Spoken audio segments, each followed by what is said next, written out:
Hello. Overnight oats കഴിച്ചിട്ടാണ് ഞാൻ അന്നത്തെ ദിവസം തുടങ്ങിയത്. അതുകൊണ്ട് ബ്രേക്ക്ഫാസ്റ്റ് എന്തുണ്ടാക്കുമെന്ന് ആലോചിച്ച് സമയം പോയില്ല. പിന്നെ തെമ്മൂല് കുറച്ചധികം ഓഫേഴ്സ് എനിക്ക് കിട്ടിയിട്ടുണ്ടായിരുന്നു. അപ്പോൾ ഞാനതിൽ ഓർഡർ ചെയ്തിട്ട് ഒരു ക്യാപ്പ്, പിന്നെ കുറച്ച് സ്ക്രഞ്ചീസ്, ഹെയർ ആക്സസറീസൊക്കെ വാങ്ങിച്ചിട്ടുണ്ടായിരുന്നു. ഹെയർ ആക്സസറീസ് ഡെയ്സി തീമിൽ വരുന്നതാണ് കേട്ടോ. നമ്മൾ മുടി മടഞ്ഞിട്ടിട്ട് അതിൻ്റെ ഇടയിൽ ഇങ്ങനെ ഹാങ് ചെയ്ത് വയ്ക്കുന്ന രീതിയിലുള്ള സാധനമാണത്. പിന്നെ വാങ്ങിച്ചത് ജേർണലിങ് ചെയ്യാൻ വേണ്ടിയിട്ടുള്ള സ്റ്റിക്കേഴ്സ്, വാഷി ടേപ്സ്, അതൊക്കെയാണ്. അപ്പോൾ പല തീമിലുള്ളതാണ് വാങ്ങിച്ചിട്ടുണ്ടായിരുന്നത്. വിൻറ്റേജ് തീമിലും അതല്ലാതെ എസ്തറ്റിക്സ് ആയിട്ടുള്ള പല രീതിയിലുള്ള വാഷി ടേപ്സാണ് ഞാൻ വാങ്ങിച്ചിട്ടുണ്ടായിരുന്നത്. വാഷി ടേപ്സ് മാത്രമല്ല കേട്ടോ, അതല്ലാതെ ഉപയോഗിക്കുന്ന കുറച്ച് പേപ്പേഴ്സും കാര്യങ്ങളൊക്കെ വാങ്ങിച്ചിട്ടുണ്ടായിരുന്നു. പിന്നെ ഞാൻ പറഞ്ഞില്ലേ, ഓഫറിൽ കിട്ടിയതായത് കാരണം അധികം പൈസ ചിലവായില്ല.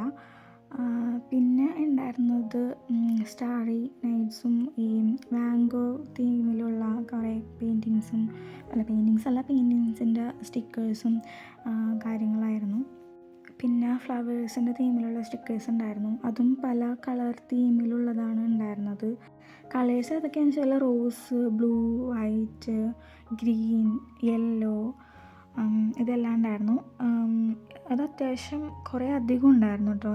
ഞാൻ ഇത്രയും ഉണ്ടാവുമെന്ന് ഞാൻ പ്രതീക്ഷിച്ചിട്ടുണ്ടായിരുന്നില്ല. പിന്നെ തെമ്മും കൂടി ആയത് കാരണം ഉടായിപ്പാണോ എന്നൊക്കെ ഡൗട്ടുണ്ടായിരുന്നു. പക്ഷേ അത്യാവശ്യം നല്ല സ്റ്റിക്കേഴ്സായിരുന്നു. പിന്നെ അടുത്തതും കുറച്ച് ഫ്ലവേഴ്സിൻ്റെ സ്റ്റിക്കേഴ്സ് തന്നെയാണ്, പക്ഷെ അത് കോർണറിൽ ഒട്ടിക്കുന്ന സ്റ്റിക്കേഴ്സായിരുന്നു. പിന്നെ വാങ്ങിച്ചതാണ് സ്റ്റാമ്പ് പഞ്ച് ചെയ്യാൻ വേണ്ടിയിട്ട് ഉപയോഗിക്കുന്ന ഒരു പഞ്ചിങ് മെഷീൻ. ഞാൻ അപ്പോൾ എൻ്റെ കയ്യിലുണ്ടായിരുന്ന ഒരു പേപ്പറൊക്കെ വെച്ച് ഞാൻ പഞ്ച് ചെയ്ത് നോക്കി. നല്ല രീതിയിൽ തന്നെ വന്നിട്ടുണ്ടായിരുന്നു. ഇത്തിരി ചെറുതാണ്, പക്ഷേ നല്ല ക്യൂട്ടായിട്ടുണ്ടായിരുന്നു. അപ്പോൾ ഒരു ഒരു മാസം ഫുള്ളുള്ള സാധനങ്ങൾ വെച്ചിട്ട് ഇങ്ങനെ സ്റ്റാമ്പ്സ് ഉണ്ടാക്കുന്ന ഒരു ഐഡിയ ഉണ്ട്. പിന്നെ അടുത്തത് എന്ന് വെച്ചിട്ടുണ്ടെങ്കിൽ തെർമൽ പ്രിൻ്ററാണ്. അപ്പോൾ ഇതും ഈ സ്റ്റാമ്പിൻ്റെ പഞ്ചും എനിക്ക് ഫ്രീ ആയിട്ട് കിട്ടിയതാണ് കേട്ടോ. പിന്നെയുള്ള സ്റ്റിക്കേഴ്സ് ഇതും അത്യാവശ്യം നല്ല വൈബുള്ള സ്റ്റിക്കേഴ്സ്, പല പല തരത്തിലുള്ള പിക്ചേഴ്സാണ് കേട്ടോ അതിലുള്ളത്. പിന്നെ ഇത് സ്റ്റിക്കർ തന്നെയാണ്, നമുക്ക് ഒലിച്ചൊട്ടിക്കാൻ പറ്റുന്ന രീതിയിലുള്ള സ്റ്റിക്കേഴ്സാണ്. കുറേ ഉണ്ടായിരുന്നു അത്. പിന്നെ ഇതാണെങ്കിലും അതെ, സ്റ്റിക്കറാണെങ്കിലും ഒരു കവായി തീമിൽ വരുന്ന സ്റ്റിക്കേഴ്സാണ്. അതും നല്ല രസമുണ്ടായിരുന്നു. പിന്നെ ബ്ലാക്ക് തീമിലുള്ള സ്റ്റിക്കേഴ്സ്, പിന്നെ വാങ്കോക്കിൻ്റെ തന്നെ പോർട്രേറ്റ്സും പെയിൻറ്റിങ്ങൊക്കെ ഉള്ള അത് വേറൊരു രീതിയിലുള്ളൊരു സ്റ്റിക്കറാണ്. പിന്നെ മെഡിറ്ററേനിയൻ വൈബിലുള്ള സ്റ്റിക്കറാണ് ഇപ്പോൾ കാണിക്കുന്നത്. പിന്നെ ഇത് ഒരു കൊറിയൻ ഡ്രാമ അതിലുള്ള ലാൻഡ്സ്കേപ്പിലൊക്കെ ഉള്ള പോലുള്ളൊരു പിക്ചേഴ്സാണ്. ഇതും വാഷി ടേപ്സ് അല്ല, അങ്ങനെ സ്റ്റിക്കേഴ്സ് തന്നെയാണ്. ബുക്ക് പോലെ ഓരോ തീമിലുള്ള ബുക്സ് ഉണ്ട് അതിൽ. മ്യൂസിക്, മാപ്പ്, ജേണി, പോർട്രേറ്റ്സ്, പെയിൻറ്റിങ്സ്, ഇതെല്ലാം അതിലുണ്ടായിരുന്നു. ഇപ്പം ഇത്രയും സാധനങ്ങൾ വാങ്ങിച്ചതിൽ ഒരു ജേണൽ പോലെ ചെയ്യാമെന്ന് വിചാരിച്ചായിരുന്നു. അപ്പോൾ ഞാൻ ഫസ്റ്റ് എടുത്തൊരു തീം എന്ന് വെച്ചിട്ടുണ്ടെങ്കിൽ വാങ്കോവിൻ്റെ തന്നെയാണ്. അപ്പോൾ അതെനിക്ക് ഇഷ്ടമുള്ളൊരു തീം തന്നെയാണ്. മാത്രമല്ല ഇതിൻ്റെ കണ്ടൻറ്റ് ഞാൻ എഴുതാൻ എടുത്തതെന്ന് വെച്ചിട്ടുണ്ടെങ്കിൽ വാങ്കോയും പിന്നെ ഞാനപ്പോൾ ജേണൽ ചെയ്യാനിരിക്കുമ്പോൾ എൻ്റെ എന്ത് ഫീലിംഗ് ആണോ ഉള്ളത് അതും കൂടി മിക്സ് ചെയ്തിട്ടാണ് കണ്ടൻറ്റ് എഴുതിയത്. കണ്ടൻറ്റ് ആക്ച്വലി ഞാൻ സ്വന്തമായിട്ട് ഫുൾ എഴുതിയതല്ല, ഞാൻ ChatGPT വെച്ചിട്ട് ഉണ്ടാക്കിയെടുത്തതാണ്. പിന്നെ ജേണലിൽ അങ്ങനെ സ്റ്റിക്കേഴ്സ് കുറച്ച് ഒട്ടിച്ചു, പിന്നെ എഴുതി. പിന്നെ ഈ സ്റ്റിക്കേഴ്സിൻ്റെ ബോർഡറിൽ ലൈൻസ് വരച്ചു, ജസ്റ്റ് അവിടെ ഇവിടെ കുറച്ച് സ്റ്റാർസ് ആഡ് ചെയ്തു. അത്രയൊക്കെ ഞാൻ ആഡ് ചെയ്തിട്ടുള്ളൂ. പക്ഷേ ഇതെല്ലാം ചെയ്ത് കഴിഞ്ഞപ്പോൾ ഭയങ്കര ഒരു സാറ്റിസ്ഫാക്ഷൻ ഫീൽ ഉണ്ടായിരുന്നു.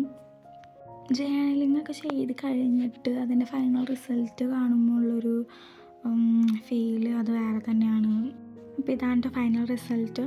നിങ്ങൾക്ക് ഇഷ്ടമായിട്ടുണ്ടെങ്കിൽ കമൻറ്റും ലൈക്കൊക്കെ ഒന്ന് ചെയ്യുക. പിന്നെ അതിന് ശേഷം എനിക്ക് പഠിക്കാനുണ്ടായിരുന്നു. അപ്പോൾ പഠിക്കാൻ വേണ്ടിയിട്ടിരുന്നു. ഞാൻ പഠിക്കുന്നത് ആന്ത്രപ്പോളജിയാണ്. അപ്പോൾ അതിൽ ഞങ്ങളുടെ ക്ലാസ്സിലെന്ന് വെച്ചിട്ടുണ്ടെങ്കിൽ നമുക്ക് ആർട്ടിക്കിൾ നേരത്തെ വായിക്കാൻ തരും. അത് നമ്മൾ അടുത്ത ക്ലാസ്സിലേക്ക് വായിച്ച് പ്രിപ്പയർ ചെയ്ത് പോവുക.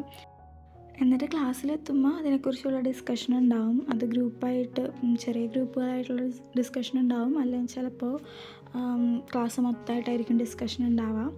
അപ്പം മിക്കവാറും പ്രൊഫസറായിരിക്കും ഒരു മീഡിയേറ്റർ എന്ന ഒരു രീതിയിൽ നിൽക്കുക. പിന്നെ പ്രസൻറ്റേഷൻസ് ഉണ്ടാവും. അങ്ങനെയൊക്കെയാണ് ക്ലാസ്സിലുണ്ടാവാറ്. അപ്പം ഈ ആർട്ടിക്കിൾ മൊത്തം വായിച്ച് മെയിൻ ആർഗ്യുമെൻറ്റ്സ് മാത്രമാണ് ഞാൻ എഴുതി വയ്ക്കുന്നത്. ഇതിൻ്റെ ഇടയിൽ ഞാൻ കുറേ നേരം വായിക്കാൻ വേണ്ടിയിട്ട് പോസ് ചെയ്യുന്നൊക്കെ ഉണ്ടായിരുന്നു കേട്ടോ. പിന്നെ അതൊക്കെ ഞാൻ വീഡിയോ എഡിറ്റ് ചെയ്തപ്പോൾ കട്ട് ചെയ്ത് കളഞ്ഞു. ജസ്റ്റ് നോട്ട് ചെയ്തത് മാത്രമേ ഞാൻ കാണിക്കുന്നുള്ളൂ. പിന്നെ ഞാൻ ഈ വീഡിയോ എഡിറ്റ് ചെയ്യുമ്പോഴാണ് ശ്രദ്ധിക്കുന്നത്, ചുമരിൽ ഞാൻ ഒട്ടിച്ച ഫ്ലവേഴ്സിൻ്റെ റിഫ്ലക്ഷൻ ലാപ്പിൻ്റെ സ്ക്രീനിലും കാണിച്ചിട്ട് കുറച്ചും കൂടി ആ ഒരു എക്സ്റ്റൻഷൻ വന്നത് നന്നായിട്ട് തോന്നി. ഭയങ്കര ഭയങ്കര സന്തോഷമായി അത് കണ്ടപ്പോൾ. ഫ്ലവേഴ്സ് ഞാൻ ടിഷ്യൂ പേപ്പറിൽ വരച്ചിട്ട് വെട്ടി ഒട്ടിച്ചേക്കുന്നതാണ് കേട്ടോ. അപ്പോൾ ചുമരിൽ പെയിൻ്റ് അടിക്കാൻ പറ്റില്ല എന്നുള്ളവർക്കാണെന്നുണ്ടെങ്കിൽ ഇങ്ങനത്തെ ഐഡിയ യൂസ് ചെയ്യാം. അപ്പോൾ ഇത്രയേ ഉള്ളൂ ഇന്നത്തെ വീഡിയോ. ഇഷ്ടമായിട്ടുണ്ടെങ്കിൽ ലൈക്ക് ചെയ്യുക, കമൻറ്റ് ചെയ്യുക. Thank you.